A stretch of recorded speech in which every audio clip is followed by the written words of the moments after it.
Aku masih tak mengerti banyak hal. Semuanya berenang di kepala. Pusing Bun.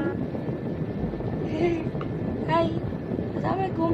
Saya Audria Maitania bersama teman saya Akila Diva akan menjelaskan apa sih korupsi itu dan apa sih pencucian uang itu.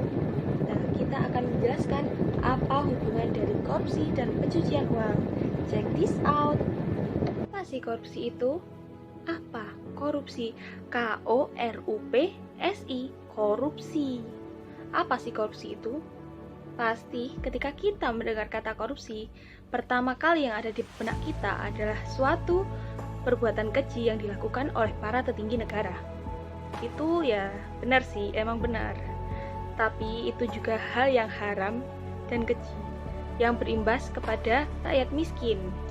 Korupsi adalah perbuatan yang hanya dilakukan oleh orang-orang tertentu, yaitu contohnya adalah petinggi negara dan pejabat negara yang dilakukan untuk mengambil keuntungan untuk dirinya sendiri dan orang lain, yang pastinya mereka melanggar hukum.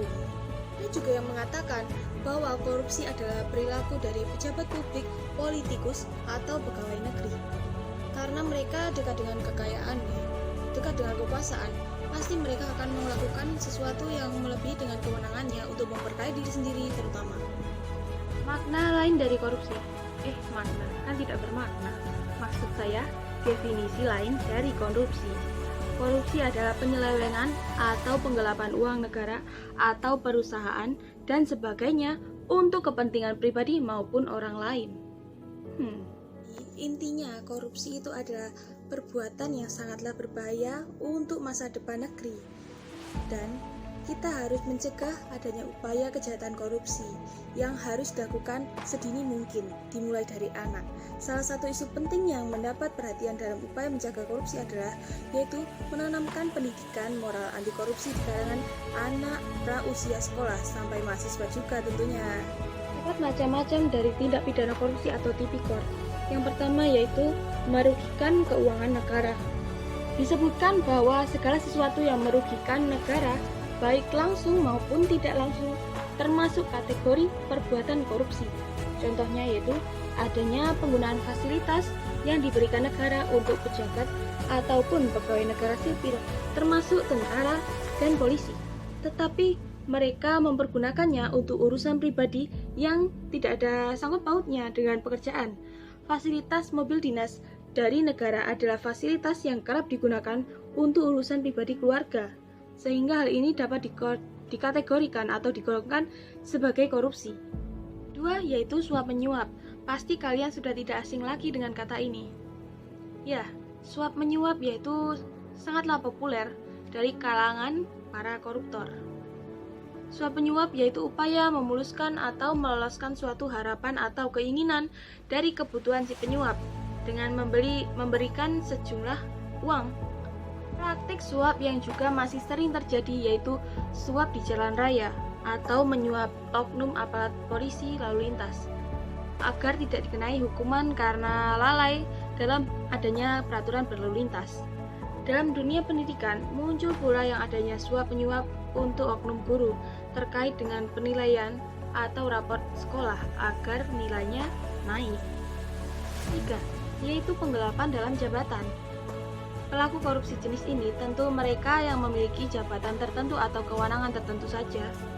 Dengan jabatan, sang pelaku menggelapkan atau membantu orang lain menggelapkan uang atau surat berharga milik negara, sehingga menguntungkan dirinya atau orang lain. Hal ini termasuk unsur yang memenuhi tindak pidana korupsi yang dimaksud dalam Pasal 8 Undang-Undang Nomor 31 Tahun 1999. Bentuk lain dari penyalahgunaan jabatan yaitu pemalsuan dokumen maupun buku pemeriksaan administrasi sehingga sang pelaku memperoleh keuntungan untuk dirinya maupun orang lain. Keempat, pemerasan. Pemerasan merupakan salah satu jenis tindak pidana korupsi. Di daerah Jawa Barat ada dikenal dengan istilah jual dedet atau jual paksa. praktiknya yaitu seorang pegawai negeri karena kekuasaannya memaksa pegawai negeri lainnya untuk memberi barang, misalnya seragam, buku, atau apapun itu. Padahal menurut ketentuan undang-undang, hal ini juga termasuk dalam kategori korupsi. Perbuatan curang. Tak banyak publik tidak mengetahui bahwa perbuatan curang juga termasuk tindak pidana korupsi. Misalnya saja, pemborong proyek curang terkait dengan kecurangan proyek bangunan yang melibatkan pemborong atau kontraktor, tukang, ataupun bahan bangunan. Pengawas proyek juga curang dengan membiarkan bawahannya melakukan kecurangan terkait dengan pekerjaannya, yaitu proyek yang membiarkan terjadinya kecurangan dalam proyek bangunan. Pelakunya dianggap melanggar pasal 7 ayat 1 huruf B Undang-Undang Nomor 31 Tahun 1999. 6. Benturan kepentingan dalam keadaan. Tindak pidana korupsi jenis ini diatur dalam pasal 12 huruf I. Benturan kepentingan tersebut juga dikenal sebagai conflict of interest. Benturan kepentingan ini terkait dengan jabatan atau kedudukan seseorang yang di satu sisi ia dihadapkan pada peluang yang menguntungkan dirinya sendiri, keluarganya, ataupun kroni-kroninya. Yang ketujuh, gratifikasi. Gratifikasi dapat diperoleh dari penjelasan pasal 12B Undang-Undang Nomor 20 Tahun 2001, yaitu pemberian dalam arti luas, yang meliputi uang, barang, rabat atau diskon, komisi, pinjaman tanpa uang, tiket perjalanan, fasilitas penginapan, perjalanan wisata, pengobatan cuma-cuma, dan fasilitas lainnya. Gratifikasi tersebut yang diterima dalam negeri ataupun luar negeri yang dilakukan dengan menggunakan sarana elektronik ataupun non-elektronik. Definisi menunjukkan bahwa gratifikasi sebenarnya bermakna pemberian yang bersifat netral, yaitu suatu pemberian gratifikasi yang dianggap suap jika terkait dengan jabatan atau bertentangan dengan kewajiban atau tugas penerima. Perkenalkan, saya Akila Giva dengan NIM 2018-491. Pada kesempatan kali ini saya akan membuat video tentang apa itu pencucian uang, kemudian proses pencucian uang, modus, dan akibat hukum dari pencucian uang tersebut. Langsung saja kita kepada pembahasan yang pertama, yaitu tentang pengertian pencucian uang. Pencucian uang sendiri adalah suatu upaya atau perbuatan untuk menyembunyikan atau menyamarkan asal-usul uang, dana, atau harta kekayaan dari hasil tindak pidana melalui berbagai transaksi keuangan agar uang atau harta kekayaan tersebut terlihat seperti uang yang berasal dari kegiatan yang legal. Untuk tujuan pencucian uang sendiri adalah yang paling umum di Indonesia. Praktik ini menyamarkan asal-usul uang seolah berasal dari aktivitas legal. Dan di Indonesia sendiri, pencucian uang juga terkenal dengan kata-kata money laundering. Kemudian untuk proses money laundering sendiri terbagi menjadi 3, yaitu proses penempatan atau placement, kemudian transfer atau laundering, dan yang ketiga menggunakan harta kekayaan atau intervention. Yaitu pada proses pertama adalah penempatan atau placement. Di sini adalah proses yang paling utama saat dilakukan, yaitu kita memindahkan. Proses ini adalah suatu usaha dalam menempatkan suatu dana maupun aset yang diperoleh dari suatu tindak pidana kriminal menuju sistem keuangan yang dianggap legal.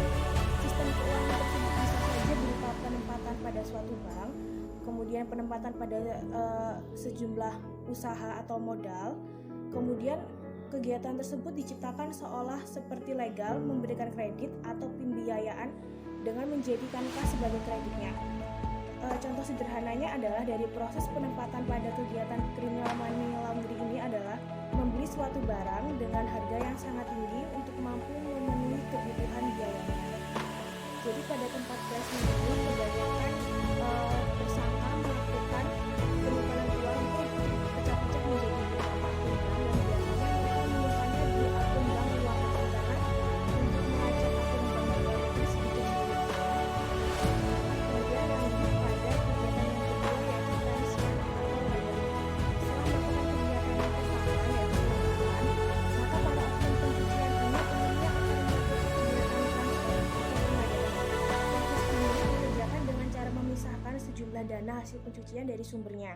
Nah, proses kedua ini dapat dilakukan dengan sejumlah tahapan transaksi finansial untuk menyembunyikan ataupun menyamarkan sumber dana tersebut dan aset yang dimilikinya. Dalam aktivitas layering ini, setiap pelaku akan mengerjakan proses pemindahan aset ataupun dana dari suatu rekening ataupun lokasi dari suatu hasil placement ke tempat lain. Hal tersebut dapat dilakukan melalui sekumpulan transaksi yang sangat kompleks dan dilakukan dengan tujuan untuk menyamarkan juga menghilangkan jejak sumber dana tersebut. Contoh sederhana dari proses layering ini adalah transfer dana dari salah satu bank menuju bank lain, kemudian dari wilayah satu wilayah lain, atau seperti yang saya bilang tadi yang di pertama, yaitu dari negara lain, dari Indonesia atau ke negara lain. Proses transfer ini juga bisa dilakukan dengan cara memindahkan dana dari lintas batas negara dengan menggunakan suatu jaringan kegiatan usaha yang sah ataupun shell company ataupun perusahaan cangkang. Kemudian proses yang terakhir adalah menggunakan kekayaan atau integration. Proses yang paling akhir dari tindakan money laundering atau pencucian uang ini adalah integration, yaitu proses yang menggunakan harta kekayaan sebagai aset maupun dana yang sudah terlihat legal dari tindakan pencucian uang itu sendiri. Penggunaan harta kekayaan ini bisa dilakukan dengan cara menikmati secara langsung, jadi kita membelanjakan terus memberikannya kepada orang secara langsung, melakukan kegiatan investasi kepada instrumen maupun dalam bentuk kekayaan material maupun keuangannya. Selain itu, kegiatan integration ini juga dapat dilakukan oleh para pelaku money laundry dengan menggunakan dana yang diperoleh dalam membiayai biaya kegiatan usaha yang ilegal. Para pelaku juga memberikan dana pada suatu tindak kriminal lainnya yang dianggap sulit untuk dilacak. Kemudian, namun pada umumnya para pelaku tindak pidana money laundry ini tidak banyak mempertimbangkan hasil ataupun dana yang nanti akan diperolehnya.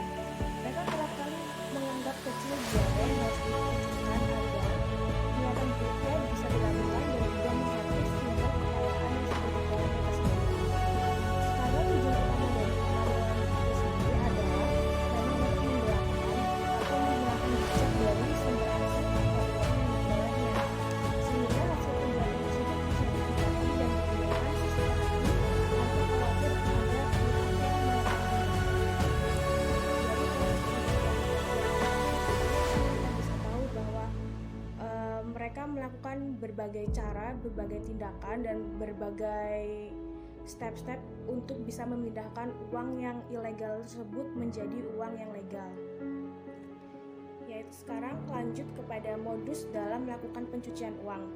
Selain banyaknya proses dalam melakukan money laundry juga mempunyai beberapa motivasi atau modus. Modus money laundry ini mencakup dari loan back, kegiatan jual beli di perdagangan internasional, kemudian CCAS, akuisisi, kemudian perdagangan saham, investasi pada instrumen tertentu, identitas palsu, serta deposit taking.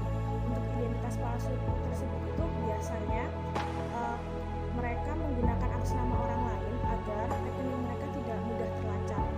Kemudian modus money laundering ini yang paling banyak dilakukan di Indonesia ini merupakan adalah akuisisi.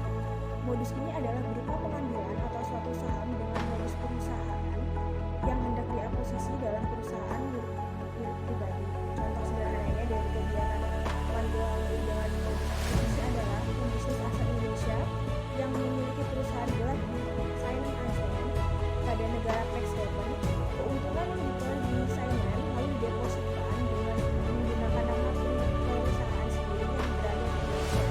Lalu perusahaan yang berada di Cayman Island ini akan membeli suatu saham perusahaan yang berlokasi di Indonesia dengan mengakuisisinya.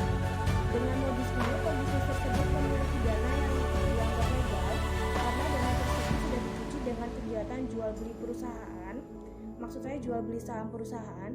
Kemudian perusahaan tersebut berlokasi di Indonesia, dan seperti yang tadi mereka banyak memiliki perusahaan cangkang atau shell company. Itu lanjut kepada ciri-ciri orang yang sedang melakukan kegiatan pencucian uang atau yang sering disebut dengan money laundering. Menurut Ki Agus Badarudin, Ketua PPATK, menjelaskan bahwa ada beberapa ciri orang yang sedang melakukan tindakan pencucian uang atau money laundering, yaitu pertama, hasil dana atau aset yang diperoleh akan disimpan pada sistem keuangan. Dana tersebut akan disimpan pada bank, asuransi maupun pasar modal. Jadi hasil uang tersebut akan dicampurkan dalam berbagai sektor. Kemudian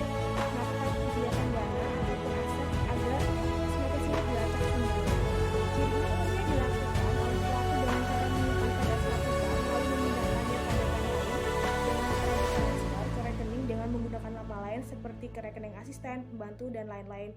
Seperti yang saya bilang tadi dalam modusnya, kebanyakan dari mereka akan memecah itu dengan menggunakan nama orang lain agar tidak mudah dilacak oleh KPK ataupun oleh kepolisian. Kemudian memanfaatkan dana untuk bisa membeli suatu aset pada suatu wilayah, tapi proses pembelian aset ini dilakukan menggunakan nama orang lain, bukan atas nama dirinya sendiri. Kemudian berada di lingkaran kerabatnya, jadi biasanya yang dipakai itu atas nama kakaknya, adiknya, atau ibunya. Kemudian agar bisa memiliki aset tersebut, maka dia akan berpura-pura untuk membeli aset tersebut kepada tangan kedua secara kredit atau tunai. Kemudian lanjut kepada metode pencucian uang, yaitu ada option conversion, kemudian buy and sell conversion, kemudian legitimate business conversion. Itu metode yang pertama yaitu buy and sell conversion, yaitu metode money laundering ini dilakukan melalui transaksi jual beli barang atau jasa. Contohnya suatu aset dapat dibeli dan dijual kepada investigator yang bersedia membeli atau menjual secara lebih mahal dan dengan menggunakan komisi atau fee atau diskon. Kemudian selisih harga tersebut tidak dapat ilegal, kemudian disebutkan dengan cara transaksi bisnis barang atau jasa yang merupakan hasil transaksi jual beli ini kemudian diubah seolah-olah menjadi hasil yang legal melalui rekening pribadi atau perusahaan pada suatu bank. Kemudian yang kedua ada metode offset conversion, yaitu dengan cara ini uang ilegal tersebut akan dikonversi ke suatu negara yang menggunakan suatu wilayah yang sangat menyenangkan bagi penghindar pajak, yaitu tax haven money laundering centers, untuk kemudian dideposit di bank yang berada di negara tersebut.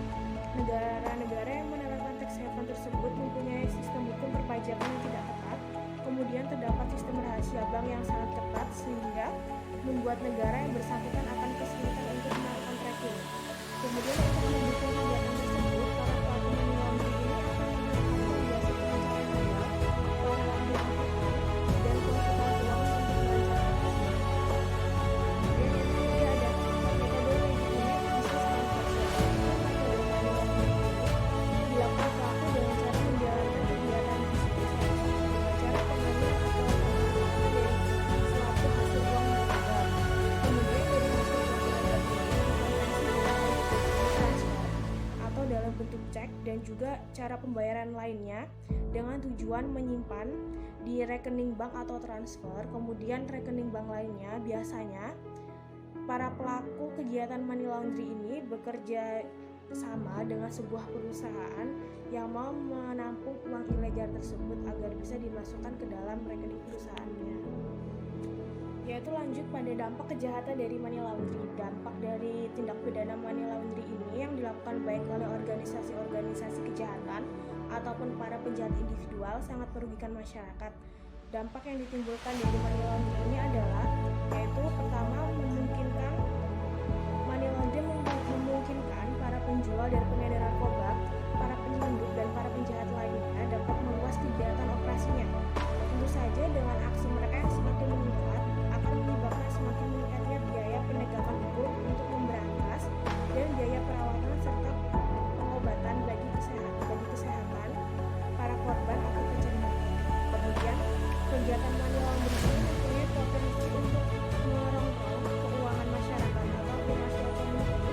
Hal ini dikarenakan sedemikian besarnya jumlah uang yang terlibat dalam kegiatan pencucian uang sehingga potensi para pejabat untuk melakukan korupsi meningkat bersamaan dengan peredaran jumlah uang ilegal yang sangat besar. Kemudian money laundering dapat menyebabkan tidak berjalannya proyek pemerintahan karena uang yang seharusnya untuk proyek pemerintahan malah digunakan untuk kepentingan golongan atau pribadi. Selain itu, pendapatan pemerintah dari pajak juga bisa berkurang. Yaitu kemudian dasar hukum pelaku money laundry.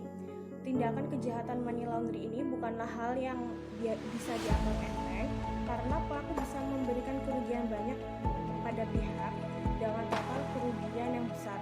Untuk itu, dengan beberapa pasal pada Undang-Undang Nomor 8 Tahun 2010, para tersangka money laundry bisa menerima hukuman penjara hingga 20 tahun serta denda sebanyak 10 miliar. Kemudian juga terkena Undang-Undang Nomor 23 Tahun 2002 tentang Bank Indonesia.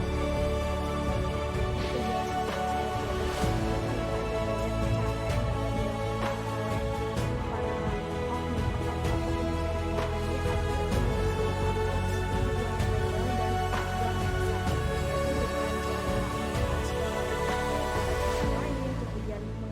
menamakan atas nama orang lain, kemudian dengan membuat perusahaan palsu atau perusahaan cangkang, atau dalam bahasa Inggrisnya adalah shell company.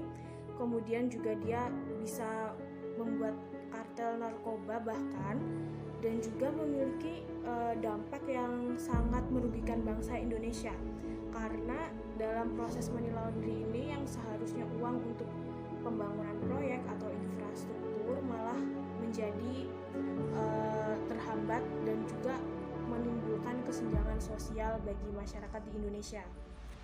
Di Indonesia sendiri ada banyak kasus besar mengenai tindak pidana pencucian uang, yaitu yang terkenal adalah perusahaan asuransi Jiwasraya. Kemudian ada kasus Hambalang, yaitu Nazarudin Azhar yang dituntut 7 tahun oleh almarhum, dan kemudian kasus ex direktur Garuda Indonesia. Masih banyak lagi kasus yang besar-besar yang terjadi di Indonesia, dan kasus pencucian uang juga tidak sedikit sebelumnya terjadi di Indonesia, dan juga tidak sedikit juga yang sudah terungkap dan sudah diadili oleh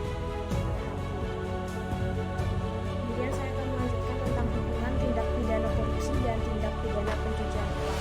Hubungan antara tindak pidana korupsi dengan tindak pidana pencucian uang, yaitu tindak pidana korupsi adalah kejahatan asal dari tindak pidana pencucian uang. Kemudian sebaliknya, tindak pidana pencucian uang adalah kejahatan lanjutan dari tindak pidana korupsi. Alasan tindak pidana korupsi merupakan kejahatan asal dari tindak pidana pencucian uang yaitu karena korupsi adalah kejahatan yang bermotif ekonomi, seperti yang saya bilang tadi, ada perusahaan cangkang, kemudian melakukan investasi, kemudian bisa juga melakukan akuisisi dalam perusahaan. Kemudian jumlah hasil korupsi yang sangat besar tidak memungkinkan untuk dinikmati secara terang-terangan, serta pengembalian